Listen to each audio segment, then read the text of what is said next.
একটা আগুন এত ভয়ঙ্কর, এত বিশাল, যার তাপে পাখিরাও আকাশ দিয়ে উড়তে পারছিল না।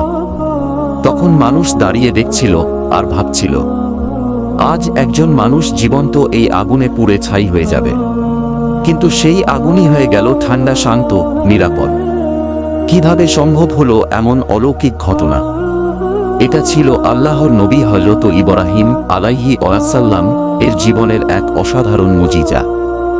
আজকের গল্পে জানব একজন মানুষের অটল ঈমান কিভাবে পুরো দুনিয়াকে অবাক করে দিয়েছিল।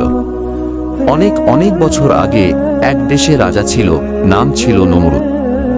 সে নিজেকে ঈশ্বর মনে করত। মানুষকে জোর করে বলতো, আমাকেই সিজদা করো। কিন্তু সেই সমাজে জন্ম নিলেন একজন সত্যবাদী যুবক, নাম হযরত ইব্রাহিম আলাইহি ওয়াসাল্লাম।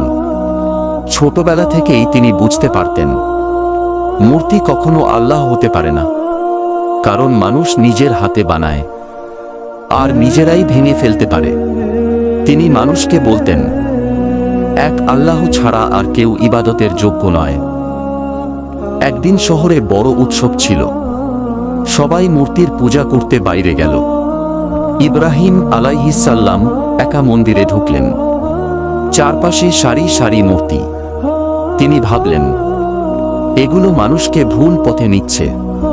তিনি সব মূর্তি ভেঙে দিলেন, শুধু সবচেয়ে বড় মূর্তিটা রেখে দিলেন। যখন মানুষ ফিরে এলো, তারা রেগে আগুন হয়ে গেল। জিজ্ঞেস করল, এ কাজ কে করেছে? ইব্রাহিম আলাইহিস সালাম বললেন, বড় মূর্তিটাকেই জিজ্ঞেস করুন। মানুষ তখন বুঝল, মূর্তি তো কথা বলতে পারে না। কিন্তু তারা সত্য মানতে চাইল না। নমরুদ রেগে গিয়ে বলল, ইব্রাহিমকে আগুনে পুড়িয়ে মারো। এক বিশাল আগুন তৈরি করা হলো, এত বড় আগুন যে কাছেও যাওয়া যাচ্ছিল না। মানুষ দূর থেকে দাঁড়িয়ে দেখছিল আর বলছিল, আজ একজন সত্যবাদী মানুষকে হত্যা করা হবে। ইব্রাহিম আলাইহিস সালাম কে দড়ি দিয়ে বেঁধে এক বিশাল যন্ত্র দিয়ে আগুনে নিক্ষেপ করা হলো। সেই মুহূর্তে মানুষ ভাবছিল সব শেষ, কিন্তু আল্লাহর আদেশ এলো, হে আগুন, তুমি ইব্রাহিমের জন্য শীতল ও নিরাপদ হয়ে যাও। সূরা আম্বিয়া আয়াত 69। আর তখনই ঘটে গেল অলৌকিক ঘটনা। আগুন আর আগুন রইল না, হয়ে গেল শান্ত, ঠান্ডা, নিরাপদ।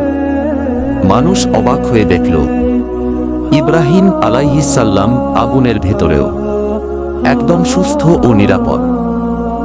কেউ বিশ্বাস করতে পারছিল না। এটা আল্লাহর শক্তির এক স্পষ্ট নিদর্শন। এই ঘটনার মাধ্যমে আমরা কি শিখি? সত্যের পথে থাকলে আল্লাহ সাহায্য করেন, পুরো দুনিয়া বিপক্ষে গেলেও। যদি ঈমান মজবুত থাকে, আল্লাহ অসম্ভবকে সম্ভব করে দেন। আজ আমাদের জীবনে হয়তো আগুন নেই, কিন্তু সমস্যা আছে, ভয় আছে, দুশ্চিন্তা আছে। মনে রাখবেন, যে আল্লাহ আগুনকে ঠান্ডা করতে পারেন, তিনি আপনার সমস্যাও সহজ করে দিতে পারেন। তাই আসুন, আমরা সত্যের পথে থাকি, আল্লাহর উপর ভরসা রাখি। এই ধরনের আরও ইসলামিক ভিডিও পেতে আমাদের চ্যানেলটি সাবস্ক্রাইব করুন।